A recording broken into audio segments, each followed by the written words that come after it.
اب وہ وقت آ گیا تھا جب میں کارمن اینجلو سے رابطہ قائم کر کے اسے باقی اطلاعات فراہم کر دوں۔ جب میں نے ٹرانسمیٹر پر کارمن اینجلو کو مخاطب کیا تو معمول کے مطابق اس سے رابطہ قائم ہونے میں ایک لمحہ بھی نہ لگا۔ اس کی آواز میں بڑی چہک تھی۔ اس نے کہا، مائی ڈیئر، یوں لگتا ہے جیسے تم پیدا ہی اس کام کے لیے ہوئے تھے۔ ڈیمن تو تمہاری ان بے پناہ صلاحیتوں پر انگیشتے بدنیداں ہے، بلکہ بارہا وہ مجھ سے کہہ چکی ہے کہ انکل اینجلو کہیں ایسا تو نہیں ہے کہ مسٹر لائل سناٹرا ماضی میں کوئی بہت بڑے گینگسٹر رہ چکے ہوں اور کسی وجہ سے انہوں نے اپنے گینگ سے علیحدگی اختیار کر لی ہو، ورنہ ایک عام آدمی میں ایسی بے پناہ صلاحیتوں کا فقدان ہوتا ہے جن صلاحیتوں کا مظاہرہ وہ کر رہے ہیں۔ بات اصل میں کچھ بھی نہیں ہے لائل سناٹرا، لیکن جن شاطروں کو تم اپنی انگلیوں پر نچا رہے ہو انہوں نے زندگی میں شاید اتنا بڑا دھوکہ کبھی نہیں کھایا ہوگا۔ مس ڈیمن اینجلو سے میرا یہ شکوہ بیان کر دیجیے گا کہ اگر خلوص اور محبت کے جواب میں ایسے ہی شکوک کا اظہار کیا جائے تو اسے بدقسمتی کے علاوہ کچھ نہیں کہا جا سکتا۔ ارے نہیں ڈیئر، یہ بھی تمہاری تعریف کا ایک پہلو تھا، تم براہ کرم اسے بالکل محسوس نہ کرو۔ بہرحال آپ کہاں ہیں اس وقت؟ یوں سمجھو اس وقت جو تم سے گفتگو کر رہا ہوں اس میں میرے اور تمہارے درمیان 100-150 گز ہے، زیادہ فاصلہ نہیں ہے، تاہم تم مجھے تلاش کرنے کی کوشش نہ کرنا۔ آپ بھی تو کسی سے کم نہیں ہیں مسٹر کارمن اینجلو، میں نے کہا، اور جواب میں کارمن اینجلو ہنسنے لگا۔ پھر بولا، خیر کام بڑی خوش اسلوبی سے ہو رہا ہے اور میں محسوس کر رہا ہوں کہ تم شاندار جا رہے ہو۔ ہاں، ابھی تک کوئی ایسی الجھن پیش نہیں آئی جو میرے لیے باعث پریشانی ہو، لیکن آئندہ کا منصوبہ اب بھی میرے علم میں نہیں ہے۔ میری جان چونکہ اب بہت زیادہ وقت نہیں رہ گیا ہے یہاں سے روانہ ہونے کے لیے، اور بظاہر اس کا کوئی جواز بھی نہیں ہے کہ میں تمہیں اپنے منصوبے کی تفصیل نہ بتا دوں۔ تم لوگ یہاں سے روانہ ہو جاؤ گے، ظاہر ہے تم بھی جہازوں کے ساتھ ہی ہوگے۔ کیا جیمز کارٹر اور لوئس مارشلی بھی جا رہے ہیں؟ ہاں، وہ اس سلسلے میں پوری دلچسپی لے رہے ہیں اور ان کا منصوبہ یہ ہے۔ میں نے اس منصوبے کی ساری تفصیلات کارمن اینجلو کو بتا دی اور کارمن اینجلو ہنسنے لگا۔ پھر بولا، میں جانتا ہوں وہ دونوں بدماش اس بار ایک بہت بڑی رقم بنانے کے چکر میں ہیں۔ بہرحال میرا منصوبہ یہ ہے ڈیئر کہ تم لوگ روانہ ہو جاؤ گے اور میں یہاں انتظار کروں گا اس وقت کا جب یہ بات منظر عام پر آ جائے کہ تم جہازوں سمیت غائب ہو چکے ہو۔ سمجھ رہے ہو نا میری بات؟ لیکن اسے پہلے مجھے بھی ایک طویل سفر طے کرنا ہوگا۔ جانتے ہو کتنا طویل؟ جاننا چاہتا ہوں۔ میری سب میرین تیار ہے ان جہازوں کے تعاقب کے لیے، اور میں نے بھی اپنے ذرائع کو استعمال کر کے بہت عام لوگوں کا تعاون حاصل کیا ہے۔ وہ سب میرین اتنے فاصلے سے ان جہازوں کا تعاقب کرے گی کہ اس کے سگنل جہازوں پر موصول نہ ہونے پائیں۔ ہم وہ جگہ دیکھ آئیں گے جہاں جہازوں کو روپوش کیا جائے گا اور اس کے بعد ہم واپس آ جائیں گے۔ ایک سمت حکومت تل ابیب کو اس بات کی خبر دی جائے گی کہ جہاز راستے سے غائب کر لیے گئے ہیں، اور دوسری سمت کارمن اینجلو حکومت اسرائیل کو اصل حقیقت سے آگاہ کرے گا اور معاوضے کی وہ رقم خود وصول کرے گا جو حکومت اسرائیل جیمز کارٹر اور لوئس مارشلی کو ادا کرنے والی ہوگی۔ لیکن اس طرح جیمز کارٹر اور مارشلی حکومت اسرائیل کی نگاہوں میں بھی آ جائیں گے اور اپنے اس منصوبے سے کوئی فائدہ بھی نہیں اٹھا سکیں گے، جبکہ ہم وہ جہاز برآمد کر کے حکومت اسرائیل کو دیں گے۔ سمجھ رہے ہو نا میری بات؟ میں چند لمحات خاموش رہا، پھر میں نے کہا، اور آپ خود کو معمولی شخصیت قرار دیتے ہیں مسٹر کارمن اینجلو؟ یہ سب کچھ تمہارے تعاون سے ممکن ہوا ہے، ورنہ یہ اتنا آسان نہ ہوتا۔ اس سے مجھے دوہرا فائدہ حاصل ہوا ہے۔ اپنے 2 دشمنوں کو ختم کرنے کا منصوبہ جو میرے ذہن میں تھا وہ بھی پایا تکمیل کو پہنچے گا، اور وہ جو منافع حاصل کر کے 3 حصوں میں تقسیم کرنا چاہتے تھے صرف میری اور تمہاری ملکیت ہوگا۔ میں ہنس پڑا۔ میں نے کہا، آپ نے بھی معاوضے کی بات کر ڈالی۔ بہرحال میں آپ کے منصوبے سے پورا اتفاق کرتا ہوں، لیکن ایک اطلاع آپ کو اور دیے دیتا ہوں۔ کیا؟ ایک اور سب میرین بھی زیر سمندر ہوگی۔ یہ سب میرین لوئس مارشلی اور جیمز کارٹرا کو واپس لے کر آئے گی، کیونکہ بہر طور انہیں یہ ساری ذمہ داریاں یہیں پورا کرنا ہوں گی۔ اوہ گڈ، ویری گڈ، یہ بات تم نے سب سے زیادہ سنگین بتائی ہے۔ ہم جہازوں سے تو اپنے آپ کو محفوظ رکھ سکتے ہیں، لیکن کسی سب میرین کا معاملہ ذرا مشکل ہو جائے گا۔ خیر، اس مسئلے کو بھی طے کر لیا جائے گا۔ اس اطلاع کا خصوصی طور پر شکریہ، کیونکہ آگے چل کر حالات سنگین ہو سکتے ہیں۔ اس گفتگو کے بعد کارمن اینجلو سے رابطہ منقطع ہو گیا۔ میں بالکل مطمئن ہو گیا، لیکن ان لوگوں کی شاطرانہ چالوں سے مجھے بڑی سستی کا احساس ہو رہا تھا۔ ایک سے ایک استاد تھا، سب اپنے کاموں کے ماہر، اور ایسے موقعوں پر اگر آفتاب کمال سے رابطہ قائم ہو جاتا اور اسے بھی تمام صورتحال کا علم ہوتا تو اور لطف آتا، کیونکہ وہ اس قسم کی چالوں سے بڑی دلچسپی رکھتا تھا۔ میں تمام تر صورتحال کا جائزہ لیتا رہا۔ کارٹن لوڈ ہو گئے، ہر طرح کی کلیئرنس حاصل کر لی گئی، اور اس کے بعد ایک صبح جہازوں نے اپنے لنگر اٹھا دیے۔ جس میں کارٹر اور لوئس مارشیلی ایک ہی جہاز پر تھے۔ دوسرے جہاز پر انہوں نے مجھے نگراں مقرر کیا تھا اور سارا منصوبہ پوری طرح سے ہمارے بس میں تھا۔ کوئی ایسی مشکل پیش نہیں آ رہی تھی جس کے بارے میں کسی قسم کی کوئی تشویش ہو۔ میں اپنے جہاز کے عرشے کے ایک گوشے میں کھڑا نیلے آسمان کے نیچے پھیلے ہوئے وسیع اور اس سمندر کا جائزہ لے رہا تھا۔ کیا عجیب و غریب داستان ہے۔ زندگی کا آغاز اس طرح ہوا تھا کہ نہ کوئی اقدار تھا نہ پابندی۔ تیمور جمال شاہ صاحب ایک سخت گیر باپ تھے۔ شاید انہوں نے میری تربیت میں کوئی سکم رکھا تھا کہ میری ذہنی روح معتدل نہیں رہ سکی تھی۔ اکبر جمال شاہ صاحب اور میرا دوسرا بھائی تو ذہنی طور پر ان حالات کو برداشت کر گئے تھے جن کے تحت ان کی پرورش کی جا رہی تھی، لیکن میں دائرے سے نکل گیا تھا اور بھٹک گیا تھا۔ اب یہ دوسری بات ہے کہ میں نے تیمور جمال شاہ صاحب کی اس آمرانہ روش کو قبول نہیں کیا تھا جس کے تحت وہ اپنے بچوں کی پرورش کرنا چاہتے تھے۔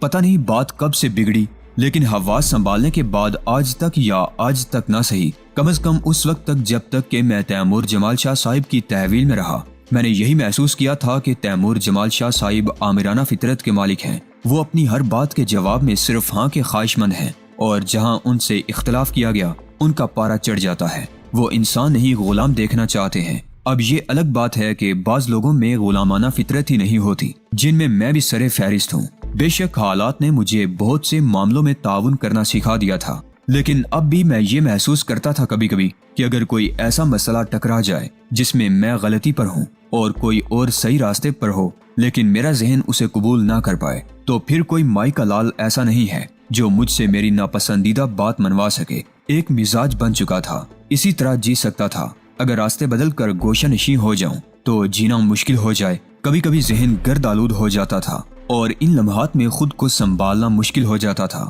اس وقت بھی ایسی ہی کیفیت کا شکار تھا۔ نگاہیں کسی ایسی شخصیت کی تلاش میں بھٹک رہی تھی جن سے ملاقات کر کے کچھ باتیں کی جائیں تاکہ ذہن بٹے۔ پھر ایک چہرہ نظر آیا جسے دیکھ کر میں چونک پڑا۔ میں تعجب سے اسے دیکھنے لگا، دل بری طرح دھڑکنے لگا تھا۔ اب یہ کہنا تو ایک عجیب سی بات ہے، کیونکہ جتنا میں اپنے بارے میں جانتا ہوں اتنا ہی میرے بارے میں آپ بھی جان چکے ہیں۔ میں خوف زدہ کسی سے نہیں ہوتا۔ ہاں، زندگی میں کچھ کردار بے شک ایسے ملے جنہوں نے مجھ پر اپنا اثر جما لیا اور میں ان سے بچنے کی کوششیں کرتا رہا۔ طویل عرصے کے بعد ارل سیڈنا اسی قسم کی شخصیت ثابت ہوئی تھی جس نے مجھے اپنے آپ سے دور رہنے پر مجبور کر دیا تھا، اور یہ سارا کھیل میں نے اس کی نگاہوں سے محفوظ رہنے کے لیے کھیلا تھا۔ اس وقت جو شخصیت مجھے نظر آئی تھی وہ ارل سیڈنا کے علاوہ اور کوئی نہیں تھی۔ میں خواب و خیال میں بھی یہ نہیں سوچ سکتا تھا کہ سمندر کے بیچوں بیچ ایک ایسی جگہ مجھے یہ خوفناک عورت نظر آ سکتی ہے، لیکن میری آنکھیں دھوکہ بھی نہیں کھا رہی تھی۔ وہ ارل سیڈنا ہی تھی اور مسکراتی نگاہوں سے مجھے دیکھ رہی تھی۔ اس نے کالے رنگ کا ایک ڈھیلا ڈالا سا لباس پہنا ہوا تھا جس میں وہ بے حد حسین لگ رہی تھی۔ میری کیفیت در حقیقت اس وقت ایسی ہی ہو گئی تھی جیسے بلی کے سامنے چوہا ساکت رہ جاتا ہے۔ ارل سیڈنا مجھے مسکراتی نگاہوں سے دیکھ رہی تھی، پھر وہ قدم قدم آگے بڑھی اور میرے نزدیک پہنچ گئی۔ پھر اس نے دل آویز آواز میں کہا، ہیلو ہیلو۔ میرے منہ سے مشینی انداز میں نکلا، اب یہ تو تم کہہ نہیں سکتے ڈیئر کہ تم مجھے پہچانتے نہیں۔ مجھے اس کے سامنے اس طرح خوفزدہ ہوتے ہوئے شرمندگی کا سا احساس ہوا، اور میں نے جہانگیر جمال شاہ کو آواز دی، اس جہانگیر جمال شاہ کو جس نے زندگی کو ایک کھیل سمجھا تھا اور کبھی موت سے خوفزدہ نہیں ہوا تھا۔ آخر اس وقت میں اس کیفیت کا شکار کیوں ہو گیا ہوں؟ تب میں نے خود کو سنبھال لیا اور مسکرا کر کہا، نہیں مائی ڈیئر ارل سیڈنا، بھلا یہ میں کیسے کہہ سکتا ہوں؟ Good, very good. تمہارے اندر جرأت ہے، ذہانت ہے، اعلیٰ کارکردگی ہے، اور یقین کرو میں اس سے بہت متاثر ہوئی ہوں، ورنہ میں کسی کے بارے میں اتنا زیادہ نہیں سوچتی۔ تھینک یو ارل سیڈنا، خوب کھیل کھیل رہے ہو۔ تمہیں شاید حیرت ہو، اظہار نہ کرو تو دوسری بات ہے کہ میں تمہارے اس کھیل کے بارے میں سب کچھ جانتی ہوں۔ بہت خوفناک کھیل ہے، لیکن چھوڑو ڈارلنگ، کن چکروں میں پڑے ہوئے ہو؟ دنیا اتنی غیر دلکش نہیں ہے، اس میں زندگی کے لیے اور بھی بہت سے لوازمات ہیں۔ ارل سیڈنا، اگر میں یہ اعتراف نہ کروں کہ اس وقت تمہیں دیکھ کر مجھے بے حد حیرت ہوئی ہے تو یہ جھوٹ ہوگا۔ ہاں، یہ ہونا چاہیے۔ بات یہ ہے مسٹر جہانگیر جمال شاہ کہ میں جس شخص سے متاثر ہو جاتی ہوں اس کا کھوج لگانے کا شوق میرا بچپن کا شوق ہے۔ تمہارے بارے میں سب کچھ معلوم کر چکی ہوں، بس یوں سمجھ لو اتنا جتنا تم ہو۔ گڈ۔ تمہارے والد تیمور جمال شاہ، بائی وہ عورت جو کچھ عرصے تمہاری بیوی رہ چکی ہے اور اس کے بعد موساد کے زیڈ کے ہاتھوں ہلاک ہو گئی، تمہاری وہ شخصیت جو تم نے بیروت میں حاصل کی، اور اس کے بعد تمہارے کارنامے۔ بات اصل میں یہ ہے کہ میں تمہاری سوچ سے بھی اونچی ہوں۔ اگر تم یہ سمجھتے ہو کہ موساد کی سربراہی میری حد ہے تو مخلصانہ طور پر تمہیں اس بارے میں بتاؤں کہ ایسی بات نہیں ہے۔ موساد کی سربراہی میرے شوق کا ایک شعبہ ہے، حد نہیں ہے، سمجھے؟ میں ان لوگوں کے لیے کام کر رہی ہوں اور کرتی رہوں گی، لیکن میری اصلیت وہ بھی نہیں جانتے۔ تم یقین کرو میں ان جیسے بے شمار لوگوں کے لیے کام کرتی ہوں۔ کیا خیال ہے ڈیئر، یہاں رکو گے یا چلا جائے؟ میں اس کے سوال کا کوئی جواب نہیں دے سکا۔ اس کا ایک ایک لفظ میرے ذہن میں دھماکے کر رہا تھا اور میں شدید حیرت میں مبتلا تھا۔ کمبخت اتنا جان چکی ہے۔ میرے بارے میں جو الفاظ اس نے ادا کیے ہیں وہ میری زندگی کے بھیانک ترین الفاظ ہیں۔ میں نے کہا، میں در حقیقت تم سے بہت متاثر ہوں ارل سیڈنا۔ اس وقت بھی تم نے مجھے پہچان لیا، حالانکہ میرے چہرے پر بہترین میک اپ ہے۔ میری آنکھوں کا یہ انابی رنگ غیر قدرتی نہیں ہے، میں تمہیں پہلے بھی بتا چکی ہوں۔ یہ ایک قدرتی تحفہ ہے جس سے میں بہت کچھ دیکھ لیتی ہوں۔ اس سے زیادہ تفصیل نہیں بتاؤں گی۔ آؤ یہاں سے چلیں۔ کہاں؟ اب میرے مل جانے کے بعد بھی تم اسی چکر میں پڑے رہو گے اور جانتے ہو کہ میں تمہیں یہ سب کچھ نہیں کرنے دوں گی۔ میں گہری نگاہوں سے اسے دیکھتا رہا۔ کیا کرنا چاہیے کیا نہیں کرنا چاہیے، مجھے اس کا بھی اندازہ تھا کہ وہ مافوق الفطرت شخصیت ہے اور یہاں اس سے جنگ و جدل میرے کام نہیں آئے گا۔ ایک عجیب الجھن میں پھنس گیا تھا۔ اس نے کہا، سمجھ رہے ہو نا، تم تسلیم کرتے ہو میری بات کو یا پھر کچھ اور ارادہ ہے؟ فرض کرو ارل سیڈنا، اگر میں نہ جانا چاہوں تو تب بھی تمہیں میرے ساتھ چلنا ہوگا۔ اگر تم اس منصوبے سے واقف ہو چکی ہو تو مجھے اس کی تکمیل کرنے دو۔ نہیں ڈیئر، اس طرح میرا عہدہ بھی خراب ہوتا ہے۔ میں یہ تو کر سکتی ہوں کہ ایک لمحے کے اندر اندر ان جہازوں کو تباہ و برباد کر دوں، لیکن جو کچھ تم کرنا چاہتے ہو اگر وہ کر ڈالو گے تو میری اپنی شخصیت کچھ بھی نہیں رہے گی۔ پھر آؤ یہاں سے چلتے ہیں۔ یہاں سے؟ ہاں، تم تو جا سکتی ہو، کیا میرے لیے بھی اس کے امکانات ہیں؟ ہاں ہیں۔ وہ کیسے؟ مجھ پر چھوڑ دو۔ پھر بھی مجھے بتاؤ تو صحیح۔ ضد کرنے کی ضرورت نہیں جمال شاہ، آؤ میرے پاس آؤ۔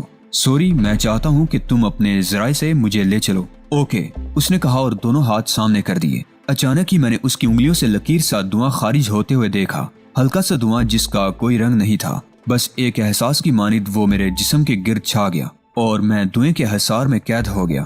دفعتاً میں نے ارل سیڈنا کو اپنی نگاہوں سے غائب ہوتے ہوئے دیکھا اور حیرت سے آنکھیں پھاڑ کر رہ گیا۔ دھوئیں کے اس حصار کو میں نے ابھی کسی خاص کیفیت میں محسوس نہیں کیا تھا، لیکن ایک دم مجھے احساس ہوا جیسے میرا وجود بھی اسی دھوئیں میں تحلیل ہوتا جا رہا ہے۔ میں نے اپنے ہاتھ پہنچ لائے، لیکن اس طرح بے جان ہو گیا جیسے میرا جسم میرے قبضے ہی میں نہ ہو۔ بس ایک لمحہ میں نے پلکیں جھکائی تھی کہ ماحول بدل گیا۔ نہ سمندر تھا، نہ وہ جہاز جس پر میں سفر کر رہا تھا۔ مجھے یوں محسوس ہوا جیسے میرے ارد گرد خلا ہو، میرے جسم کا کوئی وزن نہ ہو۔ ایک عجیب سی کیفیت دل پر محسوس ہو رہی تھی۔ میں اسے ناخوشگوار کیفیت نہیں کہہ سکتا تھا، لیکن جو چیز سمجھ میں نہ آئے وہ خوشگوار بھی نہیں ہوتی۔ بہرطور یہ کیفیت تھوڑی دیر طاری رہی اور اس کے بعد میں نے محسوس کیا کہ میں کسی عمارت میں ہوں، ایک عجیب و غریب عمارت جو بہت وسیع ہال کی شکل رکھتی تھی۔ اس ہال میں نہ جانے کیا کیا کچھ تھا، ابھی بصارت اس قابل نہیں ہوئی تھی کہ دیکھے اور ذہن کے پردوں کو اس کی تصویر پہنچا دے۔ کچھ عجیب سے احساسات دل میں جنم لے رہے تھے۔ سوچنے سمجھنے کی قوت شاید کچھ دیر کے لیے سو گئی تھی۔ میں نے آنکھیں بند کر لیں اور میرا سر پیچھے کو ڈلک گیا۔ عقب میں کرسی کی پشت تھی اور اتنی اونچی کہ میرا سر اس سے جا لگے۔ اس طرح آنکھیں بند کرنے سے بڑا سکون محسوس ہوا تھا۔ میں کافی دیر تک اسی طرح آنکھیں بند کیے بیٹھا رہا۔ اب یہ احساس ہو رہا تھا کہ میں کسی آرام دہ کرسی پر بیٹھا ہوا ہوں۔ نہ جانے کیسے کیسے مراحل ان چند لمحات میں مجھ پر گزر گئے، پھر ذہنی قوتیں واپس آ گئیں۔ میں نے آنکھیں کھول کر سامنے دیکھا۔ انتہائی نفیس شیشے کے بڑے بڑے جار بنے ہوئے تھے اور ان میں سے بعض جاروں میں کچھ لوگ کھڑے ہوئے تھے، اپنے شاندار لباس میں ملبوس لیکن سخت و جامد۔ میں حیرانی سے اس ماحول کو دیکھنے لگا۔ جار اس حالنما جگہ کی چھت تک چلے گئے تھے اور ان کے اوپری حصے بالکل چھت میں پیوست تھے۔ میں حیرانی سے اپنے اطراف میں دیکھنے لگا، پھر بائیں سمت نظر پڑی تو میں نے ارل سیڈنا کو دیکھا جو بڑے اطمینان سے ایک کرسی پر بیٹھی مسکرا رہی تھی۔ میں حیرت زدہ انداز میں کھڑا ہو گیا۔ ارل سیڈنا نے کہا، کرسی آگے گھسیٹ لاؤ تاکہ ہمارے تمہارے درمیان عمدگی سے گفتگو ہو سکے۔ میں اب یہ تو محسوس کر چکا تھا کہ ارل سیڈنا مجھ پر مکمل طور سے حاوی ہو گئی ہے اور اسے کسی قسم کا انحراف حماقت کے سوا کچھ نہیں ہے۔ چنانچہ میں نے اس کی ہدایت پر عمل کیا۔ قریب پہنچا تو وہ بولی، تھینک یو۔ کس بات کا ارل سیڈنا؟ تعاون کا۔ تعاون؟ میں نے پھیکی سی ہنسی کے ساتھ کہا، میں اس وقت کی بات کر رہی ہوں۔ بہرحال کیا؟ میرا مطلب ہے کہ بہرحال تم مجھے میری منزل سے ہٹا کر یہاں تک لانے میں کامیاب ہو گئی ہو۔ میں ہمیشہ وہ قدم اٹھاتی ہوں جو کامیاب ہو سکے۔ کبھی ایسا نہیں ہوا کہ تمہیں ناکامی ہوئی ہو؟ ہوئی ہے، بارہا ہوئی ہے۔ اس وقت تمہاری کیا کیفیت ہوتی ہے؟ بہت جلا جاتی ہوں۔ کیا کرتی ہو اس کے بعد؟ اپنی ناکامی کو کامیابی میں بدلنے میں مصروف ہو جاتی ہوں۔ گڈ، اپنے ہی سلسلے میں لے لو، تم نے اس میں کوئی شک نہیں کہ مجھے بڑی کامیابی سے شکست دی تھی۔ کب؟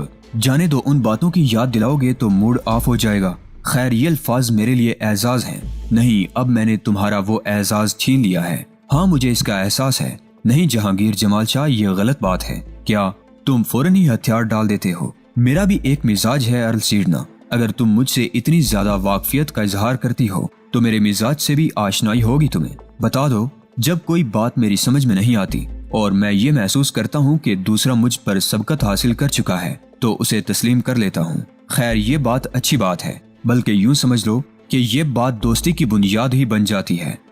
یہ کون سی جگہ ہے؟ یہ میرا گھر ہے۔ تمہارا گھر؟ ہاں، گھر وہی ہوتا ہے جہاں انسان اپنے آپ کو مطمئن اور محفوظ سمجھے۔ یوں سمجھ لو میں نے یہ گھر بنایا ہے۔ کون سے شہر میں ہے؟ کوئی شہر نہیں ہے، یہ صرف میری مملکت ہے۔ اچھا، یہ تو مجھے آج ہی معلوم ہوا۔ تم میری مملکت کی سربراہ ہو؟ جواب میں وہ ہنس پڑی، پھر بولی، میری مملکت ان مملکتوں کی طرح اہمکانہ نہیں ہے جو دنیا بھر میں پھیلی ہوئی ہیں۔ کیوں؟ ظاہر ہے سربراہ بن کر دنیا بھر کی مصیبتیں مول لے لی جاتی ہیں۔ میری یہ مملکت بہت تھوڑے سے افراد پر مشتمل ہے، اور یہ وہ سارے لوگ ہیں جن کے دل میں نہ میرے لیے کوئی برائی ہے، نہ بغاوت کا کوئی احساس۔ وہ سب مجھ سے محبت کرتے ہیں، سب میرے ساتھی ہیں، اچھے ساتھی۔ علاقہ تو کوئی ہوگا؟ ہاں، علاقہ کوئی نہ کوئی ضرور ہوتا ہے، لیکن اس علاقے کو تم کوئی نام نہیں دے سکتے۔ تعجب کی بات ہے، یا پھر تم بتانا نہیں چاہتی؟ جو کچھ بھی سمجھ لو۔ گڈ۔ یہ کون لوگ ہیں جو سامنے پتھرائے ہوئے کھڑے ہیں؟ پتھرائے ہوئے نہیں کھڑے، یہ سب زندہ افراد ہیں۔ ٹھیک ہے، وہ تو صحیح ہے، لیکن ان کے جسموں میں جنبش تک نہیں ہے۔ یہ زندہ ہونے کے باوجود زندہ نہیں ہیں۔ کیا مطلب؟ قیدی ہیں میرے۔ تمہارے قیدی زندہ نہیں ہوتے؟ میں نے پوچھا اور جواب میں وہ ہنس پڑی۔ آؤ تمہیں دکھاؤں۔ میں دلچسپی سے اٹھ کھڑا ہوا اور وہ مجھے ساتھ لیے ہوئے شیشے کے اس جار کے قریب پہنچ گئی۔ یہ اندازہ اب میں بھی لگا چکا تھا کہ وہ اپنی اس حیثیت میں ہے، یعنی اگر اسے چھونے کی کوشش کی جائے گی تو اس میں کامیابی نہیں حاصل ہوگی۔ چنانچہ میں خاموشی سے اسے دیکھتا رہا۔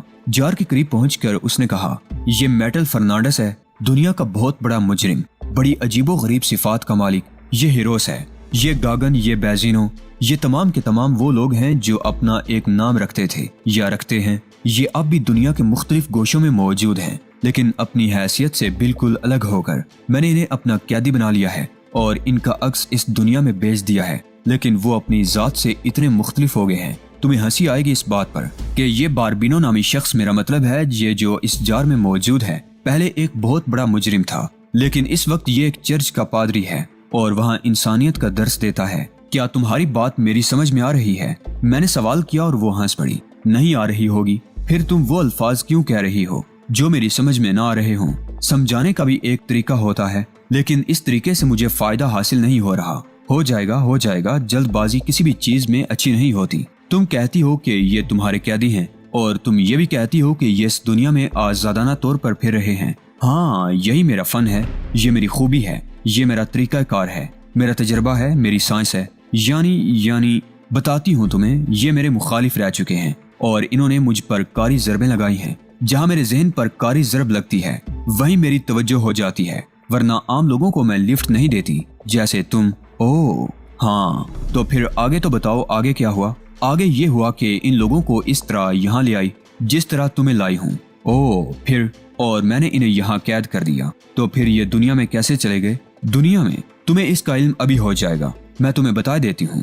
دیکھو، تم یہاں موجود ہو، یہاں آ چکے ہو۔ میں ایک خاص ذریعے سے تمہارے وجود کو 2 حصوں میں تقسیم کر دوں گی۔ تمہارا عکس یہاں رہ جائے گا، لیکن اس عکس کے ساتھ تمہاری ذہنیت، تمہاری فطرت، تمہارا انداز، سب کچھ اس جگہ قید ہوگا۔ لیکن تمہارے مزاج کا ایک حصہ میں تمہارے پاس رہنے دوں گی، اور وہ حصہ واپس چلا جائے گا جہاں بھی تم جانا چاہو گے۔ تم ایک خاص مزاج کے انسان ہو اور اسی مزاج میں زندہ رہ سکتے ہو۔ اگر تمہیں اس سے مختلف ماحول مل جائے گا تو شاید تمہاری زندگی ہی ختم ہو جائے۔ میں تمہارے عکس کو یہاں قید کر کے تمہاری شخصیت کو دنیا کے حوالے کر دوں گی اور تم وہاں اپنے طور پر عمل کرو گے۔ پھر یوں ہوگا کہ جب مجھے فرصت ملے گی میں تمہیں واپس بلا لوں گی اور تمہاری شخصیت تمہیں دے دوں گی۔ اصل میں میری مصروفیات مجھے اس کا موقع نہیں دیتی کہ میں اور بہت سے کام اپنے سر لے لوں، اس لیے عارضی طور پر میں اپنے ان دشمنوں کو جن سے میں نمٹنے کا ایک ارادہ رکھتی ہوں اس طرح محفوظ کر لیا کرتی ہوں۔ بعد میں میرے اور ان کے درمیان حساب کتاب ہو جاتا ہے۔ تمہیں بھی اب سے چند لمحات کے بعد اس ایک جار میں بند کر دیا جائے گا، اور جب مجھے فرصت ملے گی تو میں تمہیں واپس بلا لوں گی، تمہاری شخصیت تمہیں دے دوں گی اور تمہیں تمہاری مرضی کے مطابق اس جگہ پہنچا دوں گی جہاں تم جانا چاہو، اور اس کے بعد تم سے کہوں گی کہ آؤ اب مجھ سے مقابلہ کرو، مجھے فرصت ہے۔ میں پھٹی پھٹی آنکھوں سے اسے دیکھ رہا تھا۔ میرا ذہن اس کے یہ الفاظ قبول کرنے کو تیار نہیں تھا، لیکن جو کچھ میری نگاہوں کے سامنے تھا اور ارل سیڈنا کی جو شخصیت تھی، اس سے یہ احساس ہوتا تھا کہ کمبخت جو کچھ کہہ رہی ہے کہیں واقعی کر کے ہی نہ دکھا دے۔